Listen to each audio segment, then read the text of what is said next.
What a head, son! What a head! How's it, guys? This is Dayvy, FPL, and welcome back to the Fantasy Premier League video here on my channel. In this video, I'm going to take you guys through a free draft that's a little bit different to the one I created yesterday. So don't worry, if you guys watched yesterday's video, this one is going to be the more differential kind of free draft. I'm going to be basing this draft on the projected points. So I will be addressing what projected or predicted points are in a talking point shortly, but that's all you guys have to know about this draft, as this is only the introduction. So that's something you guys are interested in? Sit back, relax, and let's get straight into it.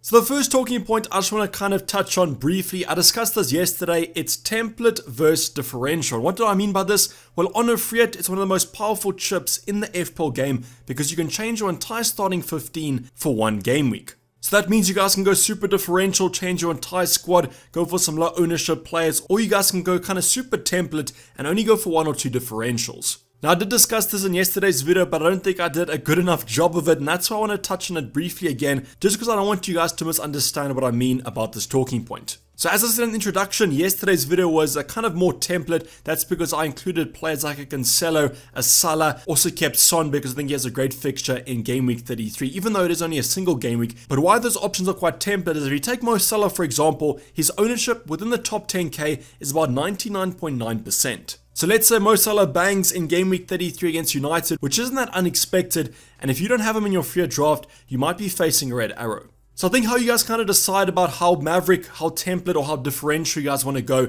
is just kind of look at your rank, look at your mini leagues. I think that's kind of a big talking point is we don't talk about mini leagues that often, but let's say you second in your mini league, for example, and then number one is not going to use the free at this week. You can actually change your starting 11 to be completely different from the number one in your league to catch up as much ground as possible. Now obviously there is risk there because if his players end up scoring quite well and you don't have protection against them, there's going to be some negative gains, but the positive gains could be quite massive if you guys are chasing by quite a few points. Same kind of goes for overall rank. The overall rank is kind of one big mini league. So if you're in the top 10k and want to compare your ownership with players there, just look at the top 10k ownerships and you guys can go completely different to that to make positive gains, but also remember the risk of the negative ones. Now in today's video, we're going to be covering a draft that's purely based on expected value or projected points. We're not going to be looking at ownership at all, but I will say that this draft is super differential, unlike the one in yesterday's video. So hopefully I've kind of addressed that point a little bit better. In yesterday's video, I thought it got a little bit lost, or maybe people just skipped ahead, didn't really listen to me talk about it all because there was a few comments calling my draft not that great yesterday. And I just wanted to say that it was quite template and quite safe because as a content creator, I don't want to kind of lead you guys to not pick template players and then they end up burning you.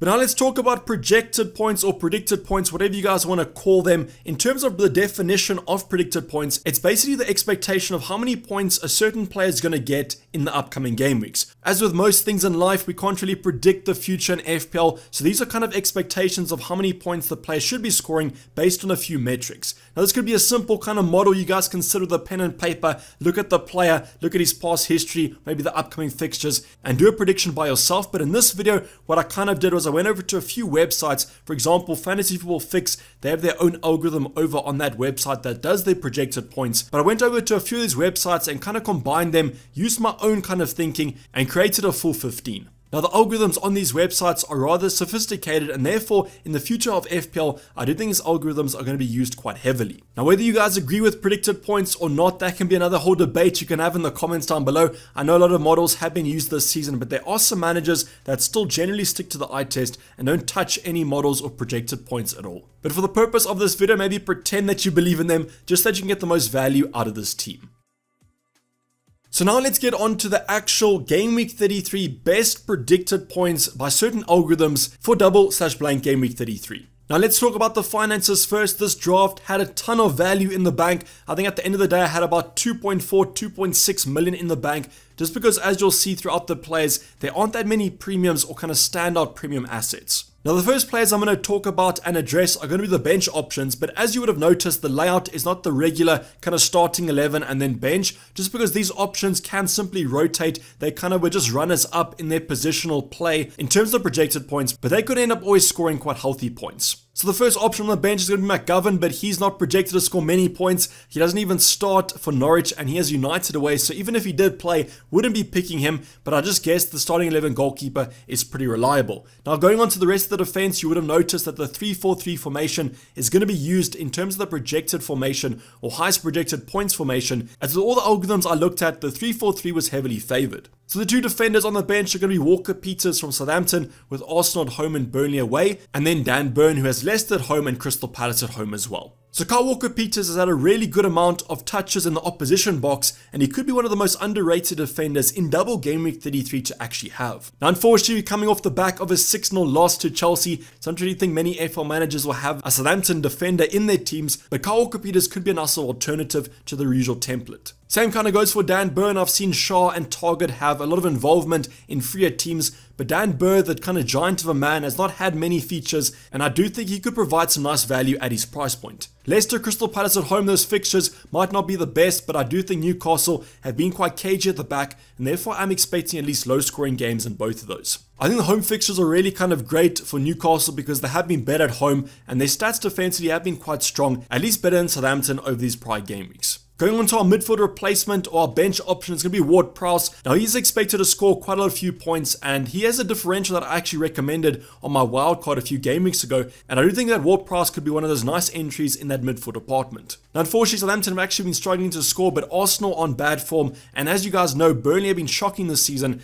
and I don't think that Ward-Prowse on their set pieces could provide some attacking threat. So all the options on the bench could actually feature in your starting 11s, except for maybe the goalkeeper, and I would keep my eyes on one or two of them as they are mega differentials. But now let's focus on the starting 11, and this is going to be the highest predicted point scorers according to various algorithms. So starting off in the goalkeeper position between the sticks, we do have Schmeichel, who has Newcastle and Everton away. My personal choice on yesterday's draft was going to be Schmeichel, and I think the algorithm agrees with me because the projected points, or at least the projected minutes for the other Leicester defenders, are actually quite low. But Schmeichel should be nailed for both games, and I do really favour Leicester in both of them, and then I guess you just have to hope that he has a couple save points to boost up the bonus points. We're then going to move on to our back three. We've got two players from Newcastle, Target and Shaw, as I mentioned with Dan Burn. Both these two defenders are kind of favoured, but I do think Shaw is an injury concern, and also Target I think is more expensive. So if you guys can't afford Target or don't really favour Shaw from an injury point of view, Dan Burn could be a nice alternative. I've already mentioned a lot about Newcastle's defence with Burn, so I'm going to touch on Gabriel now from Arsenal, and he's actually a pick that was recommended by most algorithms. I don't really know why personally. I think he comes in quite expensive, about 1 mil more expensive than Ben White. I don't really think he justifies that, but I guess Southampton away and Chelsea away, Arsenal might be favoured for at least one clean sheet there. I think if Chelsea progress in the Champions League, Southampton haven't looked too great. I guess Southampton's definitely the game you focus on, but Arsenal have to kind of find that form they had in kind of the middle of the season defensively, because of the prior game weeks, they've not been great at all. So this might be one of those positions where you guys don't agree with the algorithm, and I think that's perfectly fine to do. You guys don't always have to go with the predicted points, but as I said, this is kind of just an educational thing, showing you which players are expected to do quite well. We're then going to move on to the midfield department, where I kind of think 3 of the options out of the 4 are pretty template. Those options are Fernandes, Saka, and then Maddison. I'm going to talk about the differential one first, just because he's a little bit of an out there punt, and that player is going to be Sancho. So I do understand, according to the algorithms and the projected points, Norwich at home is a perfectly good fixture, but I don't really think it's taken the United form into account. Now this all depends on what kind of United team pitches up. In the prior game weeks, we've had kind of a lackluster performance. The players haven't really looked that interested, but I do think because this game is at Old Trafford, that's going to kind of ramp up the performance. So Sancho could be a nice little differential if you guys can't afford a Fernandes maybe, but I do think he's more of a risk, but it's nice to see there are some mega differentials that are expected to perform quite well. Fernandes has the exact same fixtures. Norwich at home as the fixture at Target against Liverpool away, not expecting too much from him, but I do think that United, if they do pitch up for that Norwich game, that should be quite a high scoring one. Saka is also perfectly understandable, the best Arsenal attacker to go for, and therefore I would also recommend maybe looking at him, but I do think that Maddison is probably the most nailed player to own in your freer drafts. I just think that Newcastle and Everton away are great fixtures on paper. Those games might be quite cagey, but if Leicester do score, Maddison should be involved. You just got to kind of hope that he starts both. And that is really the main concern with Leicester. They are kind of prioritizing the Europe competition. They then have kind of 3 games in 7 days. And there has been some concerns about Maddison because he is rather injury prone, so Rodgers might not want to overexert him. We saw Harvey Barnes rested in game week 32, so maybe it's time for Maddison's rest, but it's going to be hard to predict when that rest is going to be. So overall, the midfield, I really do like it. 3 options that I think are kind of set picks, and then Sancho provides a nice little mega differential. And now finally going to our forward line, the first player, Lacazette, or Lacazette Threat as I've liked to call him, and I think a lot of people over on Arsenal Twitter have called him over the prior game weeks. He doesn't have the best goal scoring history in the Prem this season, but it seems like the projected points algorithms are expecting him to do quite well in double game week 33. I personally probably wouldn't include him. I own him in my own team and I want to get rid of him, so on a free hit I might not be selecting the French international. I just think that Arsenal haven't looked that strong and those fixtures on paper don't look that great. But hey, if you guys want to go for him, perfectly fine to go for. Ownership isn't that high, but also not that low.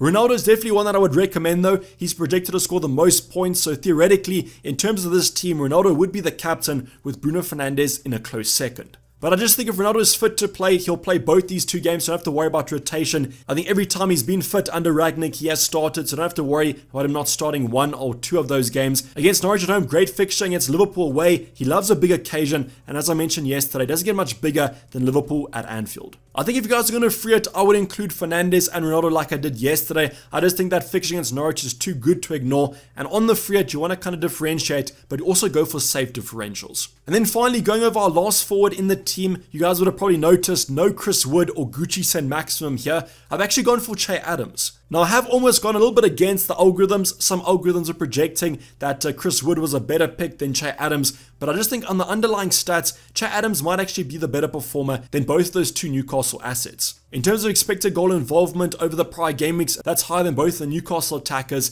and I just think that Adams looks slightly better, even though he doesn't score too many. But yes, Adams, Chris Wood, and Saint Maximum are quite close, but I just wanted to show you guys some interesting options and some alternatives that you guys could also go for that are projected to do quite well. So overall, guys, as you can see, this draft is very differential. No Trent, no Salah. We don't have a Spurs asset like a Son or Kane to kind of cover that Brighton at home game. So as I mentioned, very differential, but these are the best projected point scorers for double game week 33. Let me know in the comments down below what you guys think about this draft. Is this one better than yesterday's, or do you prefer my slightly more conservative one that I created with Mo Salah and also Cancelo? Drop your free drafts down below. I'm always interested to see what you guys are keeping up with. Otherwise, good luck for the upcoming game week, and I'll see you in the deadline stream and the videos coming up in the next few days.